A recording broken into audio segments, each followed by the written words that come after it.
মৃত্যুর সময় কোনো মৃত্যুর পদযাত্রীকে আপনি বলবেন না পড়েন কালেমা লা ইলাহা ইল্লাল্লাহ, এটা বলা নিষেধ হাদিসে। কারণ ওই সময় কি বলতে হবে জানেন? তারে কিচ্ছু বলা যাবে না, শুধু আপনি তার কানে কানে কালেমা পড়তে থাকবেন, কিন্তু কখনো বলবেন না মা ভাই পড়ো লা ইলাহা ইল্লাল্লাহ, এটা বলা নিষেধ। কারণ মৃত্যুর সময় আজরাইল যখন পাশে বসে, প্রত্যেকটা মানুষের এই পশমের গুঁড়া দিয়ে বাবা ঘাম বের হতে থাকে। মৃত্যুর যে কি যন্ত্রণা এটা আমি আপনাদের বুঝাইতে পারবো না। বিশ্ব নবী সময় পাইছে, নবী বলে বুঝাই গেছে, কারণ আপনারা আমার তো আর সময় দিবে না। নবী বলছে আমার মৃত্যুর আধা ঘন্টা আগের থেকে মৃত্যুর কষ্টটা অনুভব করতে দিবা। ও ভাইজান, নবী তার উম্মতকে বলে দিয়ে যাইতেছে। এই জন্য হাদিস আসছে বুখারীতে, আয়েশাকে আয়েশা দা সাখরাতুল মউত, ও আয়েশা মৃত্যু এত কষ্টকারী, আয়েশা এত কষ্টকর। মা আয়েশা বলে আমি আমার নবীর এমন ভাবে কোনোদিন দেখি নাই এত কষ্ট পাইতে। নবীর আজরাইল সময় দিছে বিদায় বাবা বলে যাইতে পারছে, তোমার আমারে তো আর বলে দেওয়ার সময় থাকবে না।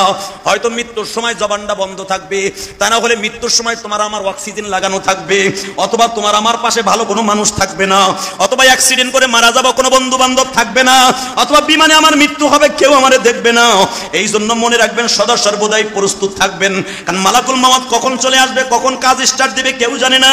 আমার নবী যখন বললেন ফাতেমা বের হয়ে যাও, ফাতেমা জোরে জোরে আয়েশার ঘরের পিছনে যাইয়া, কারণ আয়েশার ঘর আর উম্মে সালমার ঘর পাশাপাশি বাবা, উম্মে সালমার ঘরে যাইয়া জোরে জোরে বালিশ থাপড়াইতেছে, ফাতেমা বাবা তুমি আমার বিদায় দিয়ে এই ফাঁকে চলে যাইও না বাবা, অন্তত ফাতেমারে দুইটা বুঝ দিয়া যাইও।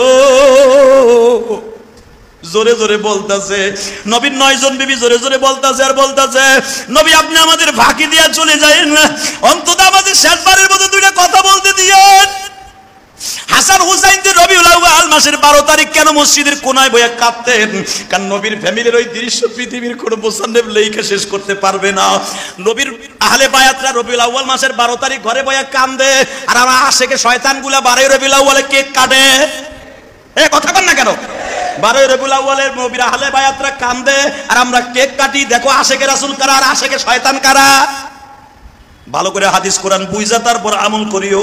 ঘরের মধ্যে জোরে জোরে আওয়াজ হইতেছে, আজরাইল বিশ্বনবীর বলতেছে ইয়া রাসূলুল্লাহ আপনার ফাতেমারে নিষেধ করেন কান্নাকাটি করতে। নবী আমার বললেন তাহলে আমার এখান থেকে সরো, ফাতেমারে একটু ডাক দাও।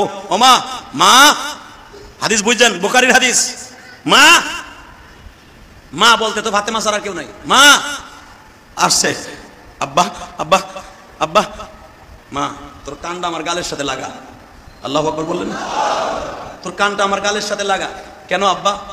তুই না শুনতে চাইছস তোর জীবনের শেষ একটা কথা কমু? আব্বা। মা আর একটা আওয়াজও করবি না, তোর মায়ের ঘরে যাইয়া আজ থেকে মুখটায় তালা মারবি। আজ থেকে 6 মাস পরে তোর সাথে আমার মাটির নিচে দেখা হবে। এই 6 মাসের মধ্যে মদিনার কোনো মানুষ মারা যাবে না। 6 মাস পরে তোর সাথে আবার দেখা হবে। তোর কান্নায় জিবরাইল মাইন্ড করছে, আজরাইল মাইন্ড করছে তোরে কাঁদতে না করে, তুই কাঁদলে বলে আল্লাহর কলিজায় আঘাত লাগতাছে।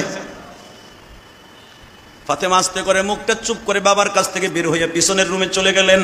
আজরাইলের কাজ আবার স্টার্ট হয়ে গেল। বাবা আজরাইল যখন বিশ্বনবীর বারবার বলতেছে নবীজি আজকে রবিউল আউয়াল মাসের 12 তারিখ আপনার মনে আসেনি, আজকে কিন্তু সোমবার গো নবী আপনার মনে আসেনি। আমার নবী বারবার বলে জিবরাইল রে, আজরাইল রে, আমার সবই মনে আছে। রবিউল আউয়ালে জন্ম নিয়েছি। জিবরাইল আমারে আজ থেকে আরো কয়েক বছর আগে বলছে আমার মৃত্যুর তারিখও হবে সোমবারে। ও জিবরাইল তোমার কথাই কি সত্য হয়ে গেল? কিন্তু জন্মের সময়টা হলো শবে সাদেক, মৃত্যু হইলো আমার এমন একটা টাইমে যেই টাইমে নামাজ নাই। আজরাইল রে একটা কথা আমার কাছে বলবানি, আমি নবী চলিয়া যাব মনে কোনো দুঃখ নাই, শুধু একটা দুঃখ লইয়া ঘুমাইতে যাইতেছি। নবী আপনার মনে কোনো দুঃখ আল্লাহ রাইকা বিদায় নিতে দিবে না। বলেন দুঃখটা কি? যত কষ্ট আছে আমারে দিও, আমার গরিব উম্মতরে দিও না। হুজুর আপনার উম্মতের সাথে আল্লাহর ওয়াদা হয়ে গেছে, আপনার উম্মত মায়ের স্তনের দুধ খাইয়া 6 মাসের বাচ্চা, দুধের স্তনের বোটা টানতে টানতে জিহ্বা দিয়ে যেমন কখন ঘুমায়া যায়, ওই বাচ্চাটা যেরকম ঠিক পায় না, আপনার উম্মতগুলা আশেকে রাসূলগুলি দুধ খাওয়া বাচ্চার মতো খাইতে খাইতে কালেমা পড়তে পড়তে নামাজ পড়তে পড়তে আল্লাহর ইশকের আগুন দিয়ে কলিজা জ্বালাইতে জ্বালাইতে আল্লাহকে ডাকতে ডাকতে দুরূদ পড়তে পড়তে পড়তে পড়তে কখন জানটা বের হয়ে যাবে সে নিজেও ঠিক পাবে না। দুধ খাওয়া বাচ্চার মতো আপনার সন্তানগুলো, আপনার উম্মাদগুলো মৃত্যু হয়ে যাবে। অবাজান রবিউল আউয়াল মাসের প্রথম জুমায় শুধু মৃত্যুর আলোচনা কেন করলাম ভালো করে বুঝেন। রবিউল আউয়াল মাসে আমরা 12 তারিখে কোনো আমল যদি করতে হয় মিলাদ পইরা নয়, রোজা রাইখা নয়, শুধু দুরূদ দিয়া মসজিদের কোনায় বইয়া কানবো আর কানবো ইনশাআল্লাহ। 11 তারিখ থেকে কান্না শুরু করব, 12 তারিখ আসর পর্যন্ত দোয়া করব, দুরূদ পড়ব, আর কোনো ইবাদত করব না। কোনো মিলাদ মুলাদ কোনো কিছু দরকার নাই। হ্যাঁ, যদি করতে হয় বিশ্বনবীর আলোচনা কোথায় হয়? মিলাদুন নবী মানে কি? বিশ্বনবীর জন্ম বার্ষিকী, জন্ম থেকে নিয়ে মৃত্যু পর্যন্ত আলোচনা করার নাম হলো মিলাদুন নবী। যদি কোথাও হয় ওয়াজ নসিহত হয় সেখানে যাবেন ইনশাআল্লাহ।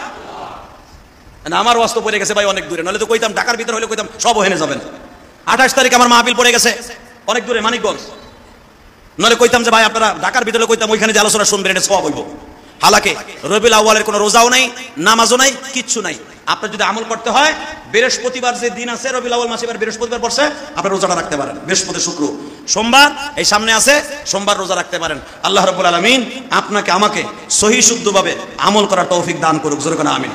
এবং যেই মানুষটা সারাটা জীবন আপনার আমার জন্য কাঁদছে, মৃত্যুর 1 সেকেন্ড আগ পর্যন্ত কাঁদছে, ওই মানুষটার প্রতি আমাদের দুরূদের ভালোবাসা, বিশ্বনবীর ভালোবাসা, নবীর সুন্নাত, মানে হাইয়া সুন্নাতি ফাকাদ হাব্বানি ওয়া মান হাব্বানি কানা মাই ফিল জান্নাহ, মানে হাব্বা সুন্নাহ, রাসূলের সুন্নাতকে জিন্দা করা, রাসূলকে ভালোবাসা, একই তরিকায় অন্তত মৃত্যুর আগ পর্যন্ত রাসূলের একটা সুন্নাত, রাসূলের ভালোবাসা নিয়ে কবরে যেতে পারি। সবাই বলেন আমিন।